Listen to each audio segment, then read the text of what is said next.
Hey everybody, it's Carson Cordy. Usually we do these previews on Facebook, but we're going to be switching over to YouTube. We got a big NCAA tournament game. We got Illinois taking on Xavier, the 6 seed versus 11 seed, the Musketeers. Illinois, they are a 4.5-point favorite taking on Sean Miller's squad. This Xavier team, they're a playing team. This is a team that played 2 days ago, and they beat Texas 86-80.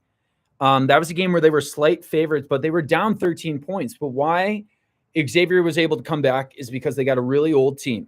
They got guys like Fremantle, and they got a really good point guard with Conwell, and they were able to knock down 13 three-pointers. That is going to be a huge part of this Illinois-Xavier game. We got to see if Xavier is going to be hot and cold, because throughout the year, they have the 7th best three-point percentage in the entire country. So one of the best in the Big East, one of the best in the country. They're also a really good team in transition. So if Illinois has a turnover or they don't get a rebound, Xavier's going to fly right down the court and try to score. Now, this Illinois team, sometimes, they got so much talent, but it's like playing golf, like you're playing yourself. With this Fighting Illini team, if they just make 8 3-pointers since January 1st, this basketball team's 10-2. When they make less than that number, they're 2-7. So I think that's going to be a big part of this Illinois game, is whether they're making shots, because Illinois, they have shot the second most Big Ten, most three-pointers in the Big Ten, and they've made the second least amount. So Illinois just has to step up. And we talked about it earlier. Xavier, they're the old team with Fremantle and Conwell. But Illinois, they're a little bit younger, so they're going to need their freshmen to step up. And they're talented. They got 2 projected NBA first-round draft picks with Kaspers Yakichonis and also Will Riley.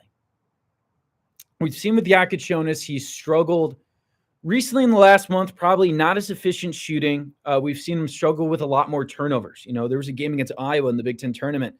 He had 0 assists and 6 turnovers. And this is a guy that we thought would be one of the best passers in college basketball. And then we got a guy like Will Riley, who has just blossomed since that Michigan State game in January. This is a guy that's gone from 175 pounds to 195 pounds. A guy that's gone from 6 points a game to 16 points a game. So if Illinois wants to win, they're going to have Riley command the court. I'm going to expect more ball handling responsibilities. I'm going to expect him to drive the rim more. I'm going to expect him to try to create opportunities for others, because he's also become a better passer during this time frame.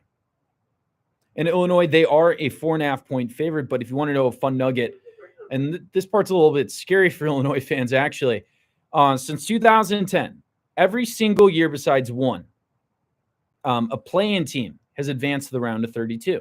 And there was 2 play-in teams this year, Xavier and North Carolina. North Carolina just lost a round of 64 game.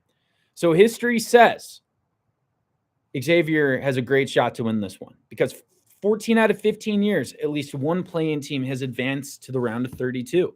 So Illinois is going to try to buck history, taking on this really good Big East team coached by Sean Miller. And Illinois, they know what they got to do. They got to cut the turnovers to below 10. They got to make 8+ 3-pointers. They need guys like Merez Johnson and Tomasa Ivisic to have big games in the front court. That's the 6'10" and 7'1" center for Illinois.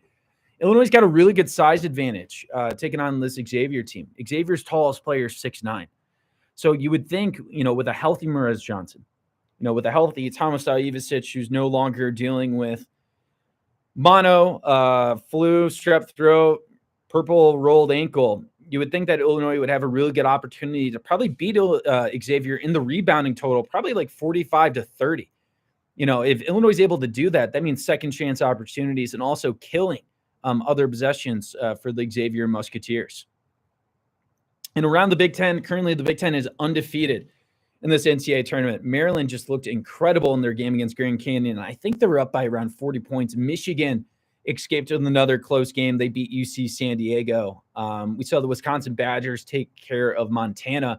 And later tonight, we got Michigan State and Illinois. So they're going to try to keep this Big Ten NCAA tournament record perfect. The SEC, they've had some blunders so far. We've seen a couple of their good teams, including Mississippi State, get knocked out. We've seen Texas lose. We've seen Georgia lose.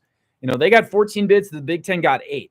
So if Illinois keeps winning and the Big Ten keeps winning, that's going to help the conference in the future. They're going to gain some brownie points with that NCAA tournament selection committee and probably show them maybe the Big Ten was a little bit undervalued this year. Maybe a team like Indiana should have made the NCAA tournament. And looking at the spread, Illinois, they opened up as a 3.5-point favorite. It seems like those people that bet with Vegas like Illinois. The spread has gone up to 4.5. And Illinois is going to try to advance to the round of 32 in back-to-back years. And historically, this is a program that's really good in the regular season. We've seen that with Lou Henson, who had 12 straight top 5 Big Ten finishes. We've seen that with Lon Kruger. We've seen that with Bill Self. Now we see it with Brad Underwood. But the thing that maybe is holding back Illinois in the national stage is a lack of NCAA tournament success. Only 2 Final Fours since 1950. There's been a lot of good years like 2021. Illinois is a 1 seed, and they got shocked in the round of 32 to an 8 seed Loyola. If Illinois is able to get by this Xavier team, they're going to be playing the Kentucky Wildcats on Sunday with a spot in the Sweet 16 on the line. And I don't want to dive too much into that game because, first of all, Illinois got to tie their own shoes and take care of this game against Xavier. But that Kentucky team, they're a really good high-scoring team, but they also play awful defense. So that's the kind of game where you could see Illinois maybe winning that 89-85 or 95-94 kind of game. If they're able to, pick and pop some 3-point shots with Tomas Ivicic. And also if you're able to see Kaspers Yakichonis play cleaner. And bottom line, Yakichonis was the best player in January and December. This was a guy that was looking like a top 5 NBA draft pick. His efficiency's gone way down. He's gone from 50% field goal percentage. Now he's down in the low 40s. We've seen the turnover spike. We've seen the assists go down. We've seen other players, though, step up. A guy like Highland Boswell is a guy that I think you should be watching tonight. This was the Arizona transfer that played in a Sweet 16 last year. He's from Champaign. And he's just been playing better. His defense against Duke was incredible. He held Cooper Flagg to 15 points. He was going to be the number 1 pick. I know 15 points sounds like a lot, but Cooper Flagg usually scores 25 points with his eyes closed. He did a good job against Peyton Sanford in Iowa. He did a good job against Danny Wolf, who's, the 7-foot point guard center for the Michigan Wolverines. We've also seen his point totals go up. 16 points per game over the last 5. With Yakichonis maybe not being as consistent, you're going to need a junior like Boswell to play better. You're going to need a guy like Merez Johnson, who just came back from a broken wrist, to finally be fully healthy and fully functional against an undersized but very good Xavier basketball team. Trey White's another guy that's averaging, it seems like everybody's scoring 16 points per game recently. Trey White scoring around 16 points per game over his last 7. That's the Louisville transfer that does great in transition, good with layups and dunks, and he's made 12 out of his last 21 3-point shots. This Illinois team, they came in with the expectation of being one of Brad Underwood's most dangerous teams yet. And it looked like that in early January. After they beat Oregon by like 1 million points on the road, there was a lot of people that thought this team could finally make a Final Four under Brad Underwood. But January and February were just marked by injuries and illness and also sloppy play. 2 things can be true. Does it stink? The Tomas Ivicic having mono and strep throat, you betcha. But he's not the reason why they had 17 turnovers.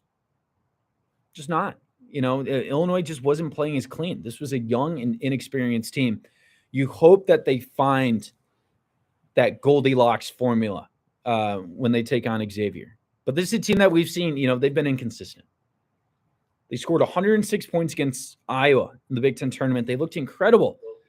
And then the next game, they only scored 63 against Maryland and lose to them by 20 points. So if Illinois wants to stay in this NCAA tournament, if they want to make Sweet 16s in back-to-back years for the first time since 2005, we got to see the team that beat Michigan by 20 points just 2 weeks ago. We got to see the team that came back and beat Purdue. We got to see the team that scored 106 points, a Big Ten tournament record, by the way, against the Iowa Hawkeyes. We can't see that slop that we saw against USC, Nebraska, and Maryland. Bottom line. Well, thanks, everybody, for watching for the quick preview. This should be an excellent game. Xavier's old.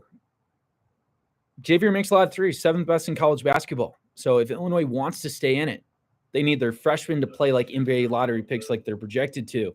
And they need the role players like Trey White, Ben Hummerkaus, and Tomas Ivicic to pop some 3-pointers. Thanks, everybody, for watching. I'm Carson Gordy. Enjoy the game.